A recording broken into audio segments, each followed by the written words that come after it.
If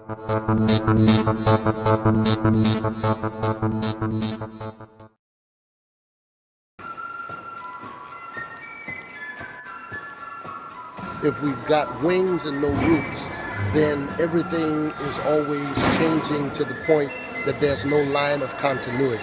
So we work to be a congregation that has both roots and wings. Not all roots where we're stuck, and not all wings where we're fly by night. So it has fulfilled us in that we are quite often told we have no real history apart from the crimes, etc., etc., etc.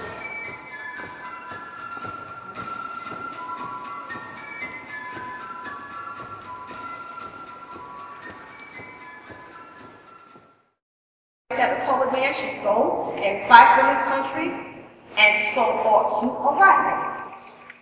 I know that a colored man should run no greater risk than a white.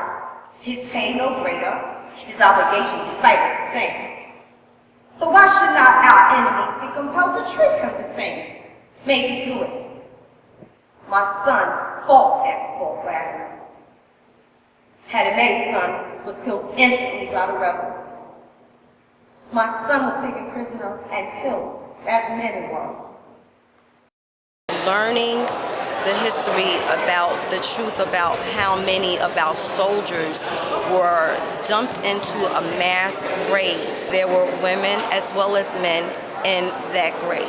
There were children in that grave because there were no requirements for people of color. And it is very important in every culture all around the world to pay homage to those whose shoulders we stand on.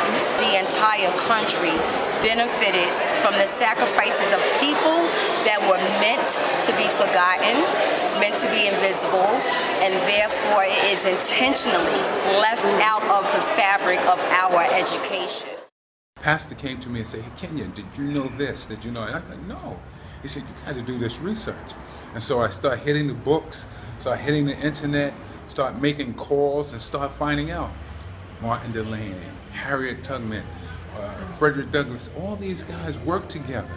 And they all worked hand in hand to make sure that we got our freedom. And also when this, when the soldiers were buried in this trench, they worked hand in hand to make sure that they got an honorable burial and honorable distinction. That's why we call it honorable distinction. This piece was very, very important because I never knew really about Martin Delaney. And so to know a man history that went to Harvard in 1861, this is pre-integration, this is pre-civil rights.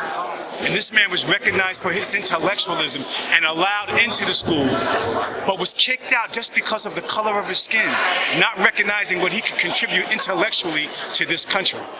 So it's a real blessing to be part of something like this, because this is not just part of Black history, this is part of American history, part of world history.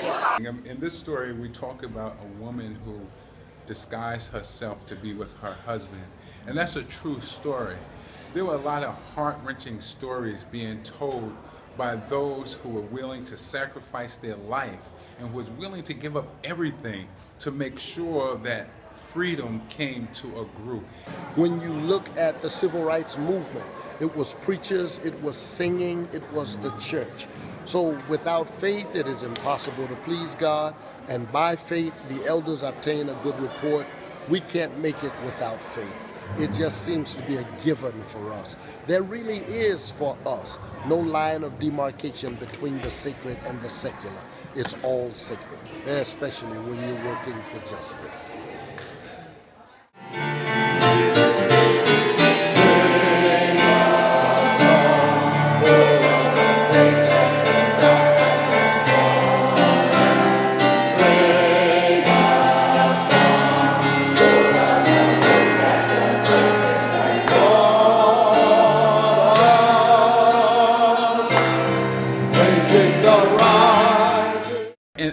And that's one of the greatest things about researching.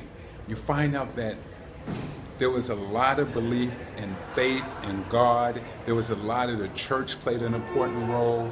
There were a lot of things that people didn't believe they could do except through faith. And that's what we had to make sure was included in this piece, is the faith that they had, the belief, the prayer. And there was a lot of prayer, there was a lot of faith, a lot of belief. Facing the rising